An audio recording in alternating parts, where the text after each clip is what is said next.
ನಮಸ್ಕಾರ. ನೀವು ನೋಡ್ತಾ ಇದ್ದೀರಿ ಪ್ರಜಾಧ್ವನಿ ಟಿವಿ. ವಿಜಯೇಂದ್ರಗೆ ಢವ ಢವ ವಿಶೇಷ ಕಾರ್ಯಕ್ರಮಕ್ಕೆ ಸ್ವಾಗತ. ನಾನು ನಿಮ್ಮ ರಮೇಶ್ ಹಿರೇಜಂಬೂರು. ಕರ್ನಾಟಕದಲ್ಲಿ ಬಿಜೆಪಿ ನಾಯಕರಲ್ಲಿ ಅದ್ಯಾಕೋ ಮತ್ತೆ ಢವಢವ ಶುರುವಾಗಿದೆ. ಈಗಾಗಲೇ ಬಿಜೆಪಿಯನ್ನ ಮತ್ತೆ ನಾವು ಅಧಿಕಾರಕ್ಕೆ ತರ್ತೀವಿ ಹಾಗೆ ಹೀಗೆ ಅಂತೇಳಿ ಬಿಜೆಪಿಯಲ್ಲಿ ಇರ್ತಕ್ಕಂಥ ಎಲ್ಲ ನಾಯಕರು ಕೂಡ ಮಾಧ್ಯಮಗಳ ಮುಂದೆ ಹೇಳ್ತಿದ್ದಾರೆ ಹೊರತುನು, ಆದರೆ ನಾಯಕತ್ವದ ಪ್ರಶ್ನೆ ಅಂತ ಬಂದಾಗ ಯಾರೂ ಕೂಡ ವಿಜಯೇಂದ್ರ ಅವರನ್ನ ಒಪ್ಪಿಕೊಳ್ಳಲಿಕ್ಕೆ ಸಿದ್ಧರೇ ಇಲ್ಲ. ಸೊ ಹಾಗಾಗಿ ಪದೇ ಈ ಇಳಿ ವಯಸ್ಸಿನಲ್ಲೂ ಕೂಡ ಯಡಿಯೂರಪ್ಪನವರೇ ಅಖಾಡಕ್ಕೆ ಇಳಿತಿದ್ದಾರೆ. ವಿಜೇಂದ್ರ ಪರವಾಗಿ ಹೇಗಾದ್ರೂ ಮಾಡಿ ಒಂದು ವೇವನ್ನ ಕ್ರಿಯೇಟ್ ಮಾಡಲೇಬೇಕು ಅಂತ ಸ್ವತಃ ಯಡಿಯೂರಪ್ಪನವರೇ ಈ ಇಳಿ ವಯಸ್ಸಿನಲ್ಲೂ ಕೂಡ ಮಾಜಿ ಶಾಸಕರು ಹಾಗೆ ಮಾಜಿ ವಿಧಾನ ಪರಿಷತ್ನ ನಾಯಕರ ಒಂದು ಸಭೆಯನ್ನ ಮಾಡಲಿಕ್ಕೆ ಹೊರಟಿದ್ದಾರೆ. ಇದು ಮೇಲ್ನೋಟಕ್ಕೆ ಇದು ಒಂದು ರೀತಿಯ ಪಕ್ಷ ಕಟ್ಟುವ ಸಭೆ ಅಂತ ಕರೆಸಿಕೊಂಡ್ರೂ ಕೂಡ ಒಳಗೆ ವಿಜಯೇಂದ್ರ ಅವರ ಬೆಂಬಲವಾಗಿ ನಿಲ್ಲಲಿಕ್ಕೆ ಎಲ್ಲ ರೀತಿಯ ವಾತಾವರಣವನ್ನ ಅಥವಾ ರಣತಂತ್ರವನ್ನ ಸೃಷ್ಟಿ ಮಾಡುವಂತಹ ಪ್ರಯತ್ನ ಅಂತ ಹೇಳಿದ್ರು ಕೂಡ ತಪ್ಪಾಗ್ಲಿಕ್ಕಿಲ್ಲ. ಬಿಜೆಪಿ ರಾಜ್ಯಾಧ್ಯಕ್ಷ ಹುದ್ದೆ ಮೇಲೆ ತೂಗುಗತ್ತಿ. ಶೀಘ್ರದಲ್ಲೇ ರಾಜ್ಯಾಧ್ಯಕ್ಷ ಹುದ್ದೆಗೆ ಚುನಾವಣೆ. ಕಣಕ್ಕಿಳಿಯಲು ಹಲವು ನಾಯಕರು ರೆಡಿ. ವಿ ಸೋಮಣ್ಣ, ಕುಮಾರ್ ಬಂಗಾರಪ್ಪ ತೆರೆಮರೆಯಲ್ಲಿ ಯತ್ನ. ಶೋಭಾ ಕರಂದ್ಲಾಜೆ ಅಖಾಡಕ್ಕಿಳಿಸಲು ಹಲವರ ಪ್ರಯತ್ನ. ಯತ್ನಾಳ್ ಟೀಮ್ನಿಂದ ರಾಜ್ಯಾಧ್ಯಕ್ಷ ಹುದ್ದೆಗೆ ಕಣ್ಣು. ವಿಜಯೇಂದ್ರ ಅವರನ್ನ ಅಧಿಕಾರದಿಂದ ಅಂದ್ರೆ ರಾಜ್ಯಾಧ್ಯಕ್ಷ ಹುದ್ದೆಯಿಂದ ಕೆಳಗಿಳಿಸಬೇಕು ಅಂತ ಹೇಳಿ ಈಗಾಗಲೇ ಬಸನಗೌಡ ಪಾಟೀಲ್ ಯತ್ನಾಳ್ ಹಾಗೂ ಅವರ ತಂಡ ಸಾಕಷ್ಟು ಪ್ರಯತ್ನವನ್ನ ಮಾಡ್ತಾ ಇದೆ.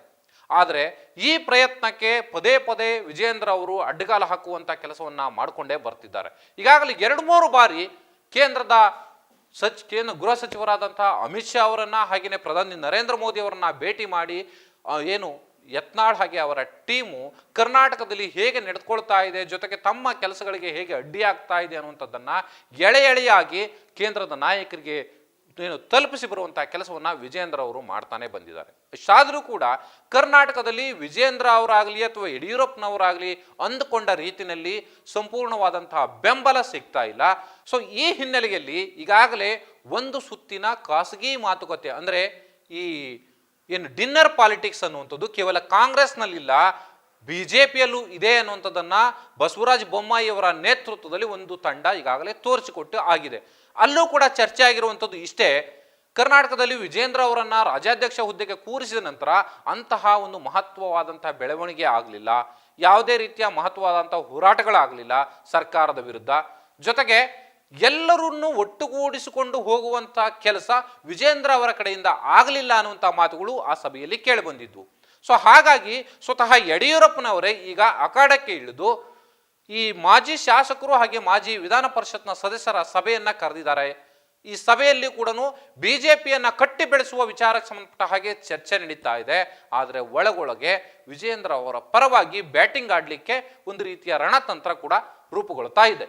ಆದರೆ ಇದಕ್ಕೆ ಪರ್ಯಾಯವಾಗಿ ಬಸನಗೌಡ ಯತ್ನಾಳ್ ಇರ್ಬೋದು, ರಮೇಶ್ ಜಾರಕಿಹೊಳಿ ಇರ್ಬೋದು, ಕುಮಾರ್ ಬಂಗಾರಪ್ಪನವರು ಇರ್ಬೋದು, ಇವರೆಲ್ಲರ ಟೀಮು ಜೊತೆಗೆ ಪ್ರತಾಪ್ ಸಿಂಹ ಸೇರಿದಂತೆ ಮತ್ತೊಂದು ಟೀಮು ವಿಜಯೇಂದ್ರ ಅವರನ್ನ ಹೇಗಾದರೂ ಮಾಡಿ ಅಧಿಕಾರದಿಂದ ಕೆಳಗಿಳಿಸಬೇಕು, ಈ ಬಾರಿ ಚುನಾವಣೆ ನಡೀಬೇಕು, ನೇರವಾಗಿ ಆಯ್ಕೆ ಮಾಡುವ ಪ್ರಕ್ರಿಯೆ ಬೇಡ ಅನ್ನುವಂಥದ್ದನ್ನ ಕೇಂದ್ರದ ನಾಯಕರಿಗೆ ಪದೇ ಒತ್ತಿ ಹೇಳುವಂತ ಕೆಲಸವನ್ನ ಮಾಡ್ತಾ ಇದ್ದಾರೆ. ಆದರೆ ಕೇಂದ್ರದ ಬಿಜೆಪಿ ನಾಯಕರು ಕರ್ನಾಟಕದಲ್ಲಿ ಈಗ ಚುನಾವಣೆ ನಡೆಸುವ ವಿಚಾರದಲ್ಲಿ ಹೆಚ್ಚು ಗಮನ ಹರಿಸ್ತಾ ಇದ್ದಾರೆ ಅನ್ನುವಂಥ ಮಾಹಿತಿ ಈಗ ಕೇಂದ್ರದ ಬಿಜೆಪಿ ವಲಯದಲ್ಲಿ ಕೇಳಿ ಬರ್ತಾ ಇರುವಂಥದ್ದು. ಆ ರೀತಿಯ ಖಚಿತ ಮಾಹಿತಿ ಆಧಾರದ ಮೇಲೆ ಪ್ರಜಾಧ್ವನಿ ಟಿವಿ ಇವತ್ತು ಈ ವಿಶೇಷ ಕಾರ್ಯಕ್ರಮವನ್ನು ಮಾಡ್ತಾ ಇರುವಂಥದ್ದು. ಬಲ್ಲ ಮೂಲಗಳು ಹೇಳುವಂತ ಪ್ರಕಾರ ಕರ್ನಾಟಕದಲ್ಲಿ ಈ ಹಿಂದೆ ಚುನಾವಣೆ ಎದುರಾದ ಕಾರಣಕ್ಕಾಗಿ ನೇರವಾಗಿ ವಿಜೇಂದ್ರ ಅವರನ್ನ ಆಯ್ಕೆ ಮಾಡಿ ರಾಜ್ಯಾಧ್ಯಕ್ಷ ಹುದ್ದೆಗೆ ಕೂರಿಸಲಾಯಿತು. ಆದರೆ ಈಗ ಪರಿಸ್ಥಿತಿ ಬೇರೆಯದೇ ಇದೆ. ಕರ್ನಾಟಕದಲ್ಲಿ ಈಗಾಗಲೇ ಒಂದು ಹಂತಕ್ಕೆ ಲಿಂಗಾಯತ ಸಮುದಾಯ ಬಿಜೆಪಿಯನ್ನ ಬಿಟ್ಟು ಹೊರಗಡೆ ಹೋಗಿದೆ. ಸೊ ಹಾಗಾಗಿ ವಿಜೇಂದ್ರ ಅವರನ್ನ ಏನಾದರೂ ರಾಜ್ಯಾಧ್ಯಕ್ಷ ಹುದ್ದೆಯಿಂದ ಕೆಳಗಿಳಿಸಿದರೆ ಈ ಲಿಂಗಾಯತ ಸಮುದಾಯ ಸಂಪೂರ್ಣವಾಗಿ ಬಿಜೆಪಿಯಿಂದ ದೂರ ಉಳಿಯುತ್ತಾ ಅನ್ನುವಂಥ ಒಂದು ಪ್ರಶ್ನೆಯನ್ನ ಇಟ್ಕೊಂಡು ಕೂತಿದೆ. ಸೊ ಆ ಪ್ರಶ್ನೆಗೆ ಉತ್ತರ ಸಿಕ್ಕ ದಿನವೇ ವಿಜೇಂದ್ರ ಅವರನ್ನ ಅಧಿಕಾರದಿಂದ ಕೆಳಗಿಳಿಸಿ ಹೊಸಬರನ್ನ ಅಲ್ಲಿ ಆಯ್ಕೆ ಮಾಡುವ ಪ್ರಕ್ರಿಯೆ ನಡೆಯುತ್ತೆ. ಸೊ ಈಗ ಸಿಕ್ಕಿರ್ತಕ್ಕಂಥ ಮಾಹಿತಿಗಳ ಪ್ರಕಾರ. ಆದರೆ ಇನ್ನೊಂದು ಕಡೆಗಳಲ್ಲಿ ಲಿಂಗಾಯತ ಸಮುದಾಯದಲ್ಲೇ ಈ ಬಿಜೆಪಿ ರಾಜ್ಯಾಧ್ಯಕ್ಷ ಹುದ್ದೆಯನ್ನ ಅಲಂಕರಿಸುವಂತ ಯಾರಾದರೂ ಕಟ್ಟಾಳುಗಳು ಬಿಜೆಪಿಯಲ್ಲಿ ಇದ್ದಾರಾ ಅಂತ ಹುಡುಕ್ತಾ ಹೋದ್ರೆ ಅಲ್ಲಿ ಯಾವುದೇ ರೀತಿಯ ಒಂದು ನಾಯಕತ್ವ ಇರುವಂತಹ ಗುಣಗಳಿರುವಂತಹ ವ್ಯಕ್ತಿ ಯಾರು ಇಲ್ಲ ಅನ್ನುವಂಥದ್ದು ಮೇಲ್ನೋಟಕ್ಕೆ ಸ್ಪಷ್ಟ ಆಗ್ತಾ ಇದೆ. ಆದರೆ ಜೊತೆಗೆ ಗೌಡ ಸಮುದಾಯದಿಂದ ಆಗಲಿ ಅಥವಾ ಬೇರೆ ಬೇರೆ ಹಿಂದುಳಿದ ವರ್ಗಗಳ ಸಮುದಾಯದಿಂದ ಯಾರಾದರೂ ನಾಯಕರನ್ನ ಆಯ್ಕೆ ಮಾಡಬಹುದಾ ಅನ್ನುವಂಥದ್ದನ್ನ ತೆಗೆದುಕೊಂಡ್ರೆ ಸೊ ಅಲ್ಲಿಯೂ ಕೂಡ ಸರಿಯಾದಂಥ ನಾಯಕತ್ವ ಸಿಕ್ಕೋದಿಲ್ಲ. ಆದರೆ ಇರುವಂತಹ ನಾಯಕರನ್ನೇ ತೆಗೆದುಕೊಂಡು ಏನಾದರೂ ಮಾಡಲಿಕ್ಕೆ ಹೊರಟ್ರೆ ಲಿಂಗಾಯತ ಸಮುದಾಯದಲ್ಲಿರುವಂತಹ ವಿ ಸೋಮಣ್ಣನವರನ್ನ ರಾಜ್ಯಾಧ್ಯಕ್ಷ ಹುದ್ದೆಗೆ ಕೂರಿಸಬಹುದು ಅನ್ನುವಂಥ ಮಾತುಗಳು, ಚರ್ಚೆಗಳು ಬಿಜೆಪಿಯ ರಾಷ್ಟ್ರೀಯ ನಾಯಕರ ವಲಯದಲ್ಲಿ ಈಗ ಶುರುವಾಗಿದೆ. ಆದರೆ ಸೋಮಣ್ಣ ಅವರು ಕೂಡ ಉತ್ಸುಕರಾಗಿ ಈಗಾಗಲೇ ನಾನು ರೆಡಿ ಇದ್ದೀನಿ ಅಂತ ಸಂದೇಶವನ್ನ ಕೇಂದ್ರದ ನಾಯಕರಿಗೆ ಕೊಟ್ಟಾಗಿದೆ.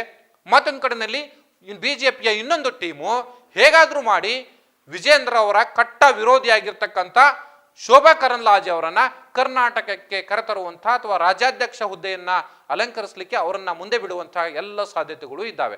ಚುನಾವಣೆ ನಡೆದರೆ ಖಂಡಿತವಾಗಲೂ ಕೂಡ ಶೋಭಾ ಕರಂದ್ಲಾಜೆ ಅವರು ಜೊತೆಗೆ ವಿ ಸೋಮಣ್ಣ ಅವರು, ಮತ್ತೊಂದು ಕಡೆಯಲ್ಲಿ ಯತ್ನಾಳ್ ಅವರ ಟೀಮಿಂದ ಕುಮಾರ ಬಂಗಾರಪ್ಪನವರನ್ನ ಕಣಕ್ಕಿಳಿಸುವಂತ ಸಾಧ್ಯತೆ ಇಲ್ಲಿ ಸ್ಪಷ್ಟವಾಗಿ ಗೋಚರಿಸ್ತಾ ಇರುವಂಥದ್ದು. ಸೊ ಮನೆಯೊಂದು ಮೂರು ಬಾಗಿಲು ಅಂತ ಹೇಳಿ ನಾವು ಪ್ರಜಾಧ್ವನಿ ಟಿವಿ ಹಿಂದೆ ಒಂದು ವಿಶೇಷ ಕಾರ್ಯಕ್ರಮವನ್ನು ಮಾಡಿದ್ವಿ.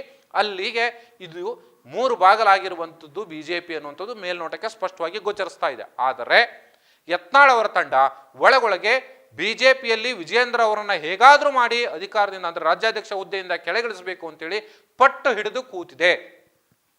ವಕ್ಫ್ ವಿಚಾರದಲ್ಲಿ ಸಾಕಷ್ಟು ಕೆಲಸಗಳನ್ನ ಮಾಡಿರುವಂಥದ್ದೇ ಯತ್ನಾಳ್ ಅವರ ತಂಡ. ಸೊ ಹಾಗಾಗಿ ಕೇಂದ್ರದ ನಾಯಕರ ಮೆಚ್ಚುಗೆಯನ್ನು ಕೂಡ ವಕ್ಫ್ ವಿಚಾರದಲ್ಲಿ ಗಳಿಸಿರುವಂಥದ್ದು ಅದು ಯತ್ನಾಳ್ ಅವರ ಟೀಮ್ ಮಾತ್ರ.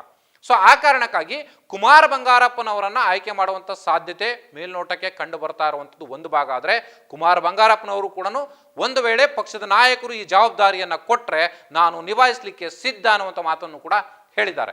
ಆದರೆ ಇಲ್ಲಿ ಜಾತಿ ಆಧಾರದ ಲೆಕ್ಕಾಚಾರದಲ್ಲಿ ಅಳೆದು ತೂಗಿ ಮುಂದಿನ ಬಿಜೆಪಿಯ ಸಾರಥ್ಯ ಯಾರಿಗೆ ಅನ್ನುವಂಥದ್ದನ್ನ ನಿರ್ಧಾರ ಮಾಡುವಂಥ ಸಾಧ್ಯತೆ ಇದೆ. ಸೊ ಆ ಕಾರಣಕ್ಕಾಗಿ ಒಂದು ವೇಳೆ ಚುನಾವಣೆ ನಡೆದರೆ ಚುನಾವಣೆಯಲ್ಲಿ ಪೈಪೋಟಿ ಸಿಗುವಂಥದ್ದು ಅಥವಾ ಪೈಪೋಟಿ ಎದುರಾಗುವಂಥದ್ದು ಬಹಳ ಇಲ್ಲಿ ಸ್ಪಷ್ಟವಾಗಿ ಗೋಚರಿಸುತ್ತೆ. ಆದರೆ ಕೇಂದ್ರದ ನಾಯಕರೇ ಏನಾದರೂ ಆಯ್ಕೆ ಪ್ರಕ್ರಿಯೆ ಮೂಲಕ ರಾಜ್ಯಾಧ್ಯಕ್ಷ ಹುದ್ದೆಗೆ ಯಾರನ್ನಾದರೂ ಕೂರಿಸಿದ್ರೆ ಬಹುತೇಕವಾಗಿ 2-3 ಜನರ ಹೆಸರುಗಳು ಕೇಳಿ ಬರ್ತಾ ಇರುವಂಥದ್ದು. ಒಂದು ಕಡೆಗೆ ಲಿಂಗಾಯತ ಸಮುದಾಯದಿಂದ ಸೋಮಣ್ಣ ಅವರು, ಗೌಡ ಸಮುದಾಯದಿಂದ ಶೋಭಾ ಕರಂದ್ಲಾಜೆ ಅವರು. ಆದರೆ ಶೋಭಾ ಕರಂದ್ಲಾಜೆ ಅವರನ್ನ ರಾಜ್ಯಾಧ್ಯಕ್ಷ ಹುದ್ದೆಗೆ ಕೂರಿಸಿದ್ರೆ ಕರ್ನಾಟಕದಲ್ಲಿ ಮೊದಲ ಬಾರಿಗೆ ಮಹಿಳೆಯನ್ನ ರಾಜ್ಯಾಧ್ಯಕ್ಷ ಹುದ್ದೆಗೆ ಕೂರಿಸಿರ್ತಕ್ಕಂಥ ಹೆಗ್ಗಳಿಕೆ ಬಿಜೆಪಿಗೆ ಸಲ್ಲುತ್ತೆ. ಸೊ ಆ ಕಾರಣಕ್ಕಾಗಿ ಈ ಸಾಧ್ಯತೆಯನ್ನು ಕೂಡ ನಾವು ಅಲ್ಲಗಳೆಯುವ ಹಾಗಿಲ್ಲ. ಮತ್ತೊಂದು ಕಡೆಯಲ್ಲಿ ಯತ್ನಾಳ್ ಟೀಮ್ ವಕ್ಫ್ ವಿಚಾರದಲ್ಲಿ ಸರ್ಕಾರಕ್ಕೆ ಸರಿಯಾದಂಥ ಚಾಟಿ ಏಟನ್ನು ಕೊಟ್ಟಿರೋದು ಸ್ಪಷ್ಟ.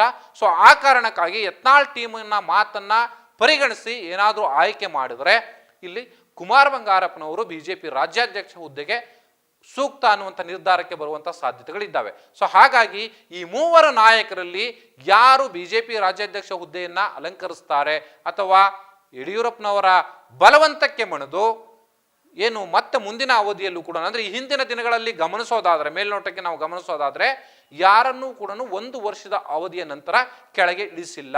ಇದೊಂದು ವಿಚಾರವನ್ನು ನಾವು ಗಮನಿಸಬೇಕು.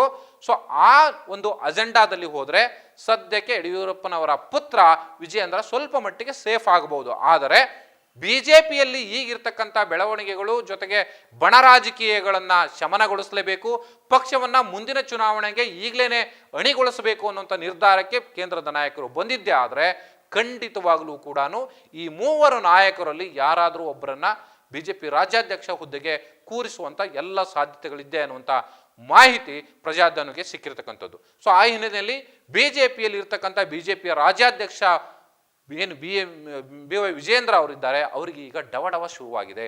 ಜೊತೆಗೆ ಅವರ ಸುತ್ತಮುತ್ತಲು ಇರತಕ್ಕಂಥ ಏನು 2ನೇ ಹಂತದ ನಾಯಕರಿದ್ದಾರೆ ಅವರಲ್ಲೂ ಕೂಡ ಆತಂಕ ಶುರುವಾಗಿದೆ. ಚುನಾವಣೆ ಒಂದು ವೇಳೆ ಎದುರಾದರೆ ಅಥವಾ ಬೇರೆ ಯಾರನ್ನಾದರೂ ಆಯ್ಕೆ ಮಾಡಿದರೆ ಇದಕ್ಕಿದ್ದಾಗೆ ಅಧಿಕಾರವನ್ನು ಕಳೆದುಕೊಳ್ಬೇಕಾಗುತ್ತೆ ಅನ್ನುವಂಥ ಆತಂಕ ಶುರುವಾಗಿದೆ. ಆದರೆ ಕೆಲವೇ ದಿನಗಳಲ್ಲಿ ಅಥವಾ ಕೆಲವೇ ತಿಂಗಳುಗಳ ಒಳಗಡೆ ಬಿಜೆಪಿಯ ರಾಷ್ಟ್ರೀಯ ನಾಯಕರು ಇದೆಲ್ಲದಕ್ಕೂ ಒಂದು ಸೂಕ್ತವಾದಂತಹ ಉತ್ತರವನ್ನು ಖಂಡಿತವಾಗಲೂ ಕೊಡ್ತಾರೆ ಅನ್ನುವಂಥ ವಿಶ್ವಾಸ ಈಗ ಬಿಜೆಪಿ ನಾಯಕರಿಗೆ ಸಿಕ್ಕಿದೆ. ಸೊ ಮುಂದೇನಾಗುತ್ತೆ ಅನ್ನುವಂಥದ್ದನ್ನು ಕಾದು ನೋಡೋಣ. ಇದು ಈ ಹೊತ್ತಿನ ವಿಶೇಷ.